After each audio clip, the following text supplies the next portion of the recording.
ओम शांति। 12/7/2025 की मुरली है। मुख्य रूप से बाबा ने कहा, सबसे बड़ा अवगुण है मोह। मोह के कारण संबंधियों की याद सताती रहती है। किसी का कोई संबंधी मरता है तो 12 मास तक उसे याद करते रहते हैं। मुंह ढककर रोते रहेंगे, याद आती रहेगी। ऐसे ही अगर बाप की याद सताए, दिन रात तुम बाप को याद करो तो तुम्हारा बेड़ा पार हो जाएगा। जैसे लौकिक संबंधी को याद करते, ऐसे बाप को याद करो तो अहो सौभाग्य। आगे कहा, जैसे बाप अपकारी पर भी उपकार करते हैं, ऐसे फॉलो फादर करना है। कोई कुछ बोले तो सुना अनसुना कर देना है, मुस्कुराते रहना है, एक बाप से ही सुनना है। सुखदाई बन सबको सुख देना है, आपस में लड़ना झगड़ना नहीं है। समझदार बन अपनी झोली अविनाशी ज्ञान रत्नों से भरपूर करनी है। अब सुनते हैं महावाक्यों को विस्तार से। बाबा ने कहा, मीठे बच्चे, तुम्हें सच्चा सच्चा वैष्णव बनना है। सच्चे वैष्णव भोजन की परहेज के साथ साथ पवित्र भी रहते हैं। प्रश्न है, कौन सा अवगुण गुण में परिवर्तन हो जाए तो बेड़ा पार हो सकता है? उत्तर, सबसे बड़ा अवगुण है मोह। मोह के कारण संबंधियों की याद सताती रहती है। किसी का कोई संबंधी मरता है तो 12 मास तक उसे याद करते रहते हैं। मुंह ढककर रोते रहेंगे, याद आती रहेगी। ऐसे ही अगर बाप की याद सताए, दिन रात तुम बाप को याद करो तो तुम्हारा बेड़ा पार हो जाएगा। जैसे लौकिक संबंधी को याद करते, ऐसे बाप को याद करो तो अहो सौभाग्य। ओम शांति। बाप रोज रोज बच्चों को समझाते हैं कि अपने को आत्मा समझ बाप की याद में बैठो। आज उसमें ऐड करते हैं, सिर्फ बाप नहीं, दूसरा भी समझना है। मुख्य बात ही यह है, परम पिता परमात्मा शिव, उनको गॉड फादर भी कहते हैं, ज्ञान सागर भी है। ज्ञान सागर होने कारण टीचर भी है, राजयोग सिखलाते हैं। यह समझाने से समझेंगे कि सत्य बाप उन्हों को पढ़ा रहे हैं। प्रैक्टिकल बात यह सुनाते हैं। वो सबका बाप भी है, टीचर भी है, सदगति दाता भी है, और फिर उनको नॉलेजफुल कहा जाता है। बाप टीचर पतित पावन ज्ञान सागर है। पहले पहले तो बाप की महिमा करनी चाहिए। वो हमको पढ़ा रहे हैं। हम हैं ब्रह्मा कुमार कुमारियां। ब्रह्मा भी रचना है शिव बाबा की, और अभी है भी संगम युग। एम ऑब्जेक्ट भी राजयोग की है। हमको राजयोग सिखलाते हैं, तो टीचर भी सिद्ध हुआ। और यह पढ़ाई है ही नई दुनिया के लिए। यहाँ बैठे यह पक्का करो, हमको क्या क्या समझाना है। यह अंदर धारणा होनी चाहिए। यह तो जानते हैं, कोई को जास्ती धारणा होती है, कोई को कम। यहाँ भी जो ज्ञान में जास्ती तीखे जाते हैं, उनका नाम होता है, पद भी ऊंचा होता है। परहेज भी बाबा बतलाते रहते हैं। तुम पूरे वैष्णव बनते हो। वैष्णव अर्थात जो वेजिटेरियन होते हैं, मांस मदिरा आदि नहीं खाते हैं, परंतु विकार में तो जाते हैं। बाकी वैष्णव बना तो क्या हुआ, वैष्णव कुल के कहलाते हैं, अर्थात प्याज आदि तमोगुणी चीजें नहीं खाते हैं। तुम बच्चे जानते हो तमोगुणी चीजें क्या क्या होती है। कोई अच्छे मनुष्य भी होते हैं जिसको रिलीजियस माइंडेड व भक्त कहा जाता है। सन्यासियों को कहेंगे पवित्र आत्मा, और जो दान आदि करते हैं उनको कहेंगे पुण्य आत्मा। इससे भी सिद्ध होता है, आत्मा ही दान पुण्य करती है, इसलिए पुण्य आत्मा पवित्र आत्मा कहा जाता है। आत्मा कोई निर्लेप नहीं है, ऐसे अच्छे अच्छे अक्षर याद करने चाहिए। साधुओं को भी महान आत्मा कहते हैं, महान परमात्मा नहीं कहा जाता है। तो सर्वव्यापी कहना रॉन्ग है। सर्व आत्माएं हैं, जो भी है सब में आत्मा है। पढ़े लिखे जो है वो सिद्ध कर बतलाते हैं, झाड़ में भी आत्मा है। कहते हैं 84 लाख योनियां जो है उनमें भी आत्मा है। आत्मा न होती तो वृद्धि को कैसे पाती। मनुष्यों की जो आत्मा है वो तो जड़ में जा नहीं सकती। शास्त्रों में ऐसी ऐसी बातें लिख दी है। इंद्रप्रस्थ से धक्का दिया तो पत्थर बन गया। अब बाप बैठ समझाते हैं। बाप बच्चों को कहते हैं देह के संबंध तोड़, अपने को आत्मा समझो, माँ में कम याद करो।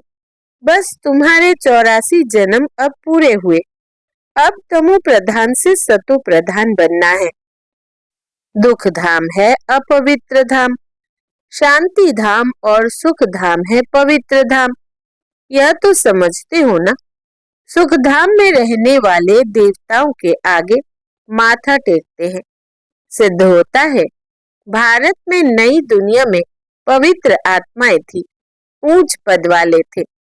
अभी तो गाते हैं मुझ निर्गुण हारे में कोई गुण नहीं है। भी ऐसे कोई गुण नहीं है।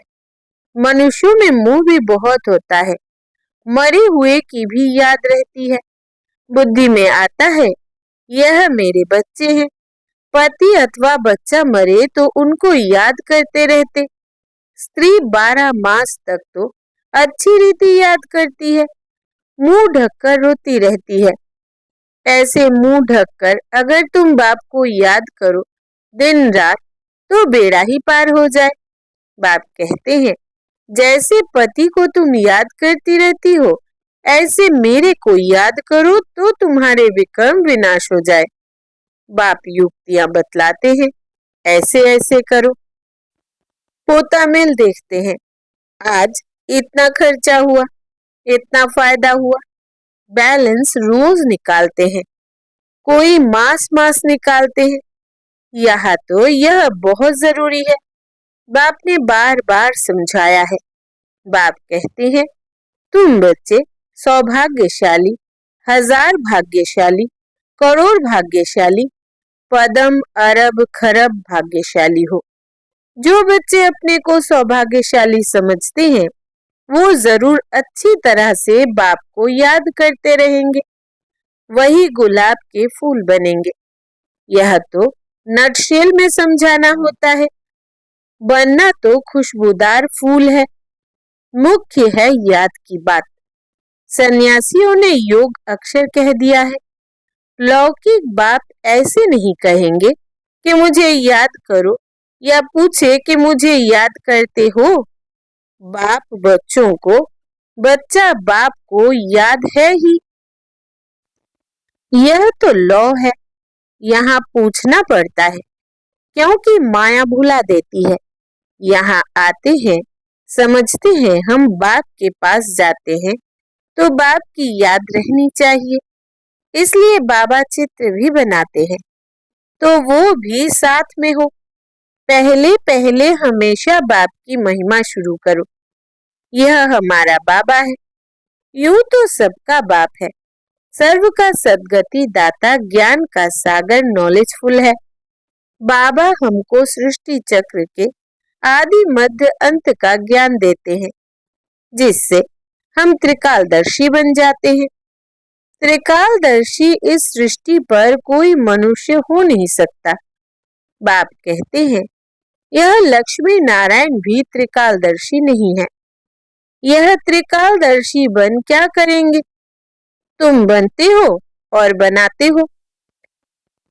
इन लक्ष्मी नारायण में ज्ञान होता तो परंपरा चलता, बीच में तो विनाश हो जाता है, इसलिए परंपरा तो चल न सके। तो बच्चों को इस पढ़ाई का अच्छी रीति सिमरन करना है। तुम्हारी भी ऊंच ते ऊंच पढ़ाई संगम पर ही होती है। तुम याद नहीं करते हो, देह अभिमान में आ जाते हो तो माया थप्पड़ मार देती है। जब 16 कला संपूर्ण बनेंगे तब विनाश की भी तैयारी होगी। वो विनाश के लिए और तुम अविनाशी पद के लिए तैयारी कर रहे हो। कौरव और पांडवों की लड़ाई हुई नहीं, कौरवों और यादवों की लगती है। ड्रामा अनुसार पाकिस्तान भी हो गया। वो भी शुरू तब हुआ जब तुम्हारा जन्म हुआ। अब आप आए हैं तो सब प्रैक्टिकल होना चाहिए ना। यहाँ के लिए ही कहते हैं रक्त की नदियां बहती है, तब फिर घी की नदी बहेगी। अब भी देखो लड़ते रहते हैं। फलाना शहर दो नहीं तो लड़ाई करेंगे। यहाँ से पास ना करे, यह हमारा रास्ता है। अब वो क्या करे, स्टीमर कैसे जाएंगे? फिर राय करते हैं, जरूर राय पूछते होंगे। मदद की उम्मीद मिली होगी, वो आपस में ही खत्म कर देंगे। यहाँ फिर सिविल वार की ड्रामा में नोंद है। अभी बाप कहते हैं, मीठे बच्चे बहुत बहुत समझदार बनो। यहाँ से बाहर घर में जाने से फिर भूल नहीं जाओ। यहाँ तुम आते हो कमाई जमा करने, छोटे छोटे बच्चों को ले आते हो तो उनके बंधन में रहना पड़ता है। यहाँ तो ज्ञान सागर के कंठे पर आते हो। जितनी कमाई करेंगे उतना अच्छा है, इसमें लग जाना चाहिए। तुम आते ही हो अविनाशी ज्ञान रत्नों की झोली भरने। गाते भी है ना, भोलानाथ भर दे झोली। भक्त तो शंकर के आगे जाकर कहते हैं, झोली भर दो। वो फिर शिव शंकर को एक समझ लेते हैं। शिव शंकर महादेव कह देते हैं तो महादेव बड़ा हो जाता। ऐसी छोटी छोटी बातें बहुत समझने की है। तुम बच्चों को समझाया जाता है, अभी तुम ब्राह्मण हो, नॉलेज मिल रही है। पढ़ाई से मनुष्य सुधरते हैं, चाल चलन भी अच्छी होती है। अभी तुम पढ़ते हो। जो सबसे ज्यादा पढ़ते और पढ़ाते हैं उनके मैनर्स भी अच्छे होते हैं। तुम कहेंगे सबसे अच्छे मम्मा बाबा के मैनर्स है। यह फिर हो गई बड़ी मम्मा, जिसमें प्रवेश कर बच्चों को रचते हैं। मात पिता कंबाइंड है।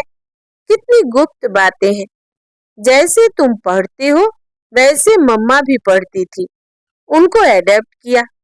सयानी थी तो ड्रामा अनुसार सरस्वती नाम पड़ा। ब्रह्मपुत्र बड़ी नदी है, मेला भी लगता है सागर और ब्रह्मपुत्र का। यह बड़ी नदी ठहरी तो माँ भी ठहरी ना। तुम मीठे मीठे बच्चों को कितना ऊंच ले जाते हैं। बाप तुम बच्चों को ही देखते हैं, उनको तो किसी को याद करना नहीं है। इनकी आत्मा को तो बाप को याद करना है। बाप कहते हैं, हम दोनों बच्चों को देखते हैं। मुझ आत्मा को तो साक्षी होने ही देखना है, परंतु बाप के संग में हम भी ऐसे देखता हूँ। बाप के साथ रहता तो हूँ ना, उनका बच्चा हूँ तो साथ में देखता हूँ। मैं विश्व का मालिक बन घूमता हूँ, जैसे कि मैं ही यह करता हूँ। मैं दृष्टि देता हूँ, देह सहित सब कुछ भूलना होता है। बाकी बच्चा और बाप जैसे एक हो जाते हैं तो बाप समझाते हैं, खूब पुरुषार्थ करो। बरोबर मम्मा बाबा सबसे जास्ती सर्विस करते हैं। घर में भी माँ बाप बहुत सर्विस करते हैं ना। सर्विस करने वाले जरूर पद भी ऊंच पाएंगे, तो फिर फॉलो करना चाहिए ना।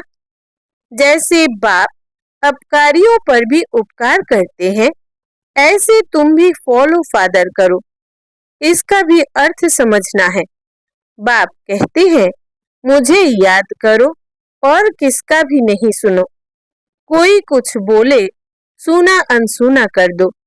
तुम मुस्कुराते रहो तो वो आप ही ठंडा हो जाएगा। बाबा ने कहा था, कोई क्रोध करे तो तुम उन पर फूल चढ़ाओ। बोलो, तुम अपकार करते हो, हम उपकार करते हैं। बाप खुद कहते हैं, सारी दुनिया के मनुष्य मेरे अपकारी है। मुझे सर्वव्यापी कहकर कितनी गाली देते हैं। मैं तो सबका उपकारी हूँ। तुम बच्चे भी सबका उपकार करने वाले हो। तुम ख्याल करो, हम क्या थे, अभी क्या बनते हैं। विश्व के मालिक बनते हैं। ख्याल ख्वाब में भी नहीं था। बहुतों को घर बैठ साक्षात्कार हुआ है, परंतु साक्षात्कार से कुछ होता थोड़ी है। आहिस्ते आहिस्ते झाड़ वृद्धि को पाता रहेगा। यह नया दैवी झाड़ स्थापन हो रहा है ना। बच्चे जानते हैं, हमारा दैवी फूलों का बगीचा बन रहा है। सतयुग में देवताएं ही रहते हैं, सो फिर आने हैं। चक्र फिरता रहता है। 84 जन्म भी वही लेंगे। दूसरी आत्माएं फिर कहाँ से आएंगी। ड्रामा में जो भी आत्माएं हैं, कोई भी पार्ट से छूट नहीं सकती। यह चक्र फिरता ही रहता है। आत्मा कभी घटती नहीं, छोटी बड़ी नहीं होती है। बाप बैठ मीठे बच्चों को समझाते हैं, कहते हैं बच्चे सुखदाई बनो। माँ कहती है ना, आपस में लड़ो झगड़ो नहीं। बेहद का बाप भी बच्चों को कहते हैं, याद की यात्रा बहुत सहज है। वो यात्रा तो जन्म जन्मांतर करते आए हो, फिर भी सीढ़ी नीचे उतरते पाप आत्मा बनते जाते हो। बाप कहते हैं, यह है रूहानी यात्रा। तुमको इस मृत्यु लोक में लौटना नहीं है। उस यात्रा से तो लौट कर आते हैं, फिर वैसे के वैसे बन जाते हैं। तुम तो जानते हो, हम स्वर्ग में जाते हैं। स्वर्ग था, फिर होगा। यह चक्र फिरना है। दुनिया एक ही है, बाकी स्टार्स आदि में कोई दुनिया है नहीं। ऊपर जाकर देखने के लिए कितना माथा मारते रहते हैं। माथा मारते मारते मौत सामने आ जाएगा। यह सब है साइंस। ऊपर जाएंगे, फिर क्या होगा। मौत तो सामने खड़ा है। एक तरफ ऊपर जाकर खोज करते हैं, दूसरे तरफ मौत के लिए बम्स बना रहे हैं। मनुष्यों की बुद्धि देखो कैसी है। समझते भी है कोई प्रेरक है। खुद कहते हैं वर्ल्ड वार जरूर होनी है। यह वही महाभारत लड़ाई है। अब तुम बच्चे भी जितना पुरुषार्थ करेंगे, उतना ही कल्याण करेंगे। खुदा के बच्चे तो हो ही। भगवान अपना बच्चा बनाते हैं, तो तुम भगवान भगवती बन जाते हो। लक्ष्मी नारायण को गॉड गॉडेज कहते हैं ना। कृष्ण को गॉड मानते हैं, राधे को इतना नहीं। सरस्वती का नाम है, राधे का नाम नहीं है। कलश फिर लक्ष्मी को दिखाते हैं, यह भी भूल कर दी है। सरस्वती के भी अनेक नाम रख दिए हैं, वो तो तुम ही हो। देवियों की भी पूजा होती है, तो आत्माओं की पूजा होती है। बाप बच्चों को हर बात समझाते रहते हैं। अच्छा, मीठे मीठे सिकिलधे बच्चों प्रति माता पिता बाप दादा का याद प्यार और गुड मॉर्निंग। रूहानी बाप की रूहानी बच्चों को नमस्ते। हम रूहानी बच्चों की रूहानी बाप दादा को याद प्यार, गुड मॉर्निंग और नमस्ते बाबा नमस्ते। धारणा के लिए मुख्य सार। पहला, जैसे बाप अपकारी पर भी उपकार करते हैं, ऐसे फॉलो फादर करना है। कोई कुछ बोले तो सुना अनसुना कर देना है, मुस्कुराते रहना है। एक बाप से ही सुनना है। दूसरा, सुखदाई बन सबको सुख देना है। आपस में लड़ना झगड़ना नहीं है। समझदार बन अपनी झोली अविनाशी ज्ञान रत्नों से भरपूर करनी है। वरदान है, सागर के तले में जाकर अनुभव रूपी रत्न प्राप्त करने वाले सदा समर्थ आत्मा भव। समर्थ आत्मा बनने के लिए योग की हर विशेषता का, हर शक्ति का और हर एक ज्ञान की मुख्य पॉइंट का अभ्यास करो। अभ्यासी लगन में मगन रहने वाली आत्मा के सामने किसी भी प्रकार का विघ्न ठहर नहीं सकता। इसलिए अभ्यास की प्रयोगशाला में बैठ जाओ। अभी तक ज्ञान के सागर, गुणों के सागर, शक्तियों के सागर में ऊपर ऊपर की लहरों में लहराते हो, लेकिन अब सागर के तले में जाओ तो अनेक प्रकार के विचित्र अनुभव के रत्न प्राप्त कर समर्थ आत्मा बन जाएंगे। स्लोगन है, अशुद्धि ही विकार रूपी भूतों का आह्वान करती है, इसलिए संकल्पों से भी शुद्ध बनो। अशुद्धि ही विकार रूपी भूतों का आह्वान करती है, इसलिए संकल्पों से भी शुद्ध बनो। अव्यक्त इशारे। संकल्पों की शक्ति जमा कर श्रेष्ठ सेवा के निमित्त बनो। जैसे ब्रह्मा बाप ने विशेष श्रेष्ठ संकल्पों से बच्चों का आह्वान किया, अर्थात रचना रची, यह संकल्प की रचना भी कम नहीं है। श्रेष्ठ शक्तिशाली संकल्प ने प्रेर कर भिन्न भिन्न धर्मों के पर्दों से निकालकर समीप लाया। ऐसे आप बच्चे भी शक्तिशाली श्रेष्ठ संकल्पधारी बनो। अपने संकल्पों की शक्ति को ज्यादा खर्चा नहीं करो, व्यर्थ नहीं गवाओ, तो श्रेष्ठ संकल्प से प्राप्ति भी श्रेष्ठ होगी। अच्छा, ओम शांति।